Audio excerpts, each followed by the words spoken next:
This season has been out for almost a week now, and so far we've learned so much about the return of Midas, the Greek gods, and many more things. And well, I said this in my last video, but there is a lot of storyline this season. A lot. And honestly, I think it's safe to say at this point, but the island is in danger. So it all started at the end of last season, where Pandora's box opened, in which this let out many things to do with Greek mythology, and literally everything to do with this current season. And after being lost and locked up for many years, the Greek gods of the underworld and Olympus escaped. These Greek gods range from Hades, the god of the underworld, Aphrodite, the goddess of love, Poseidon, the god of the sea, Artemis, the goddess of hunting, Medusa, who is a Gorgon monster, Cerberus, the gatekeeper of the underworld, Ares, the god of war, and Zeus, the god of thunder and lightning. Now, the main two locations that arrived on the island thanks to the Pandora box are Mount Olympus and the underworld, in which the characters such as Medusa, Hades, and Cerberus are from the underworld, and the others are Olympians from Olympus. But you see, the state of the Greek gods right now are very divided. At Mount Olympus, you will find Zeus, who is the main antagonist of this season, and his aim is to wipe out the whole of mortality, in which mortality is built on mortals, and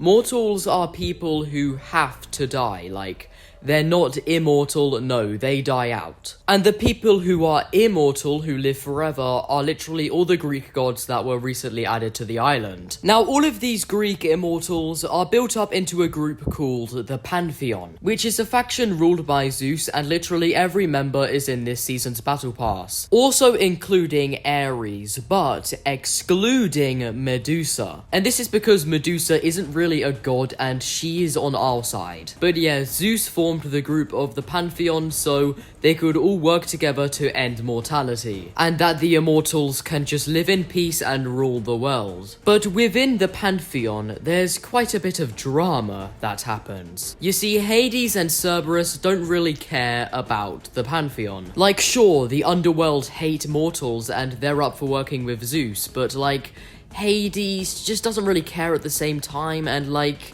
he doesn't want to kill every mortal. So you could technically say that Hades thinks what Zeus is doing is kind of wrong. Because that's surprising, as Hades being like the full-on god of the dead, he's actually not really being an antagonist here, because it's Zeus who wants to take all action on mortality. The group of the Pantheon has actually been around for eons, and throughout the years, they've all changed a lot, and I mean a lot, and it actually feels like now that the Pantheon is starting to fall apart. And this is all because of Zeus. Like, most of the members in the Pantheon don't even like his plans to end mortality, and it really does feel like that some of the gods just don't want to be involved with the Pantheon anymore. Especially Aphrodite, who is the god of love and the daughter of Zeus. She thinks that it isn't fair, and she doesn't know why she's involved with the Pantheon. It feels like that she's on our side because she wants us to deal with Zeus, and only Zeus. So this is some father and daughter beef and drama here, but I'll get into that in a sec. Now, Aphrodite also reveals that her father wasn't always like this, and that he would actually have respect for the mortals. He would even give them gifts. But then something just changed in him,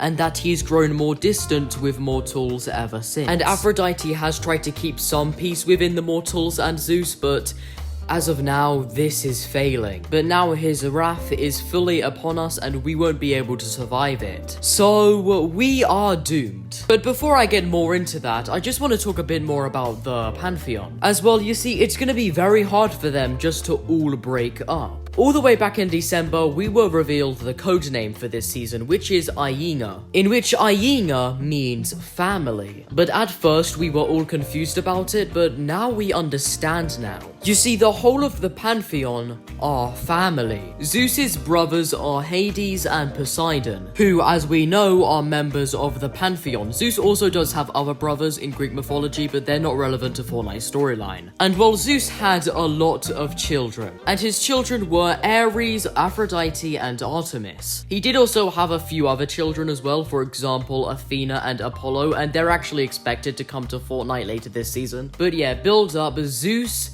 his brothers Poseidon and Hades, Hades' dog Cerberus, and Zeus's children Artemis, Ares, and Aphrodite. And then altogether, you'll get the Pantheon as one big large family. And when Athena, Apollo, and all the other children of Zeus come to the island, they'll be expected to be a part of the Pantheon as well. But right now, it's just so hard for them to all split, as like, they just can't, because they're family and they can't leave each other out of this. And even if they do, Zeus will not care and he will still happily wipe out mortality. And he'll do this alongside with Ares because he's like really the only other Pantheon who seems to care about ending mortality. And I'm not gonna lie, Ares is actually pretty arrogant. But guys, let's be for real here. What are we actually gonna do to survive Zeus's wrath? Because he's not gonna take his time here, like, he's already started his killing spree against mortals, and he's already had a go at the society. So we won't be seeing them for much longer because soon they are gonna be eliminated by Zeus. And if we don't do anything, so will we. But this is when the Oracle comes in. An oracle is a person or a thing considered to provide insight. And prophecy, which is a look into our future. Now, the oracle can see our future, and she knows that it is bad. And well, it's obviously bad because in the future that she sees,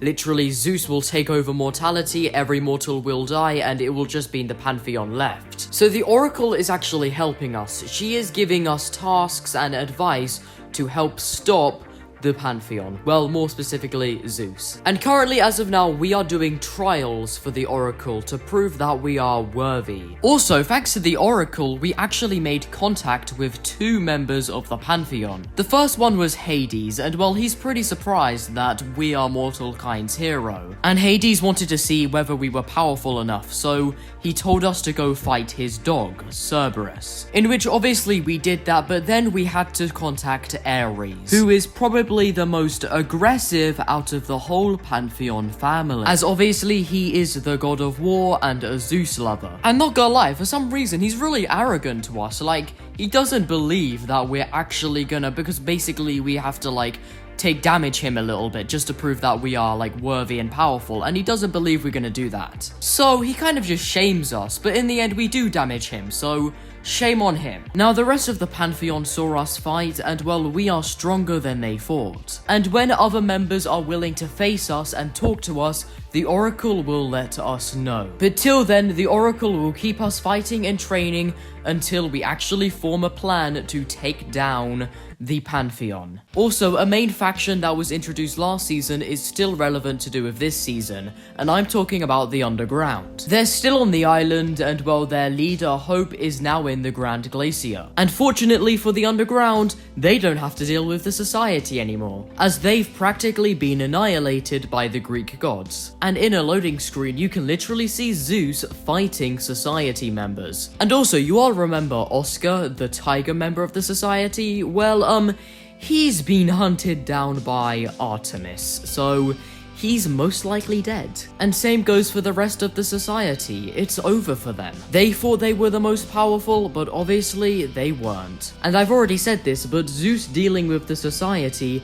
is where his killing spree for mortals start. Now, obviously the Underground are very happy about this, as the society are now gone, but like, they gotta deal with the Greek gods as well. But this time, they're not actually gonna be alone for this, because soon the Underground, us and the Oracle, and Shadow, which I'll get into in a sec, are gonna unite together to try and defeat the Pantheon. Also, what happened to Valeria? Yes, the one who is the leader of the society and responsible for bringing the gods here. Well, Valeria's little sister Hope actually gives us some answers onto that. She says, leave it to my sister to literally open Pandora's box, and then leave me to clean up the mess. Valeria always likes to make a dramatic exit. But that doesn't answer the question, what is the status of Valeria right now? Well, she is not with the rest of the society, and well, she's kind of gone missing. Well, she's hiding.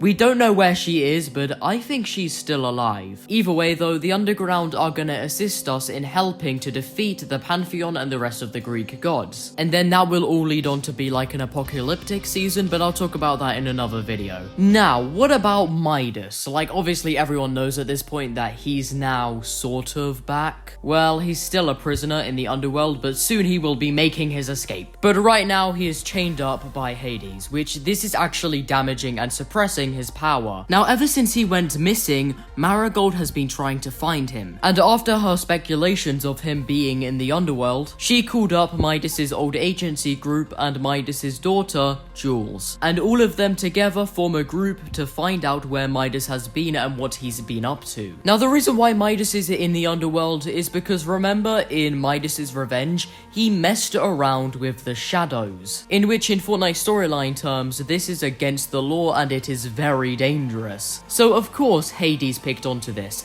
and this is when Hades kidnapped him and imprisoned him. Well, at least that's what we think happened. It's the best speculation in the community right now. But yeah, Hades chained Midas up by his hands, and well, this actually suppressed his golden touch powers. And while Midas has been in that prison cell for a few years now. Now, going back to the group with just Marigold, Jules, Tiantina, Sky, Brutus, and Meowscles, well, that group is now called Shadow. And soon we're gonna help them take over the yacht. And that will be like their little hideout, well, base. And also, it was actually confirmed, since Midas's disappearance, it's been Brutus taking care of the crew. But soon Marigold will send us to check out Midas's cell in the underworld, only to see that the door has been busted down and he's escaped. So Midas actually miraculously found a way to get out of the cell. But now with Midas having like a new Greek mythology attire, he now is suspicious of Brutus betraying him. And so Midas is gonna send us to confirm Brutus's loyalty, in which Brutus is 100% loyal. So then Midas rejoins with Marigold and the other agents, and Marigold gives control back to him. And then that is the group of Shadow complete. So it's gonna be us, the Oracle, Shadow, and the Underground all teaming up together to defeat the Pantheon. Or maybe just Zeus, because we don't know if the whole entire Pantheon is gonna fall apart by the end of this season, but there is a chance. But we're just gonna have to see along the way, and there's actually gonna be a lot of storyline revealed in the next 2 months. Like, soon we're gonna be doing more tryouts for the Oracle, talking to Greek gods, and we're also gonna get a few more details on Midas as well, and how exactly he's gonna get his golden powers back. But all of this storyline that we have right now and that we will receive soon, will probably lead us into a season finale live event. It's not confirmed whether we're gonna get a live event this season, but right now I am begging on my knees that we get one. But like always, we're just gonna have to wait and see, and uncover the more details of Fortnite Chapter 5 Season 2, Myths and Mortals. But yeah guys, thank you all for watching, and don't forget to like and subscribe. And of course, there will be more storyline videos very soon, because there is actually quite a lot to cover this season. But yeah, again, thank you guys so much for watching, and well, have a great rest of your day or night, and I'll see you guys later. Goodbye.